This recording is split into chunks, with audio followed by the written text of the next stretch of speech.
বুঝলেন ভাই, জিনিসপত্রের দাম এত বাড়ছে, বাজারে তো যাওয়াই যায় না। তার উপর আপনার আমার মতো মধ্যবিত্ত হইলে তো কথাই নেই। ঠিকই বলছেন ভাই। দাঁড়ান 1 মিনিট, কিছু ওষুধ নিতে হবে আমার জন্য। ভাই, ডায়াবেট্রল আছে? হ্যাঁ হ্যাঁ, ওইটা দেন 1 পাতা। কামাল ভাই, আপনি আমার ভাইয়ের মতো, কিছু মনে না করলে একটা কথা হ্যাঁ শেয়ার হ্যাঁ, করি। বলেন। দেখেন কামাল ভাই, একে তো অভাবের সংসার, তার উপরে কাকির জন্য প্রতি মাসে কতগুলা টাকার ওষুধ কিনা লাগে। আচ্ছা, ওষুধের কথা বাদই দেন, কাকি যে ঘরে থাকে, ওই ঘরটা ভাড়া দিলেও তো মাসে 1000 খানেক টাকা আসতেছে। কথা ভুল কইছি কিনা কন?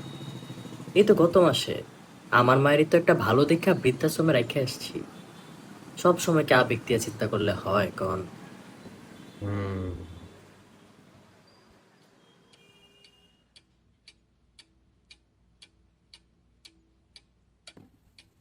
আম্মা, সবকিছু নিছেন তো? ঔষধটা দাঁড়ান, আমি আনতেছি।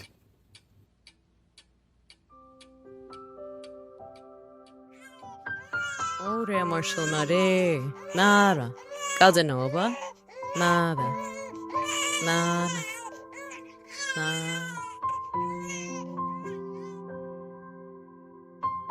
আম্মু আম্মু আমাকে ওইটা কিনে দাও। একে ভালো না বাবা। না না না না না না না আমাকে ওইটা দাও, আমাকে ওইটা দাও, আমাকে ওইটা দাও। আচ্ছা ভাই, ওই খেলাকে দেন। আচ্ছা আপা, আর শ্যাম্পুটা? না থাক, ওইটা লাগবে না, খেলার পাইটা। Happy birthday to you. এটা কি আম্মু? খুলে দেখ। ব্যাট, আমার ব্যাট। থ্যাংক ইউ আম্মু। আম্মু, আম্মু, কি হইলো ভাই, কি চিন্তা করেন?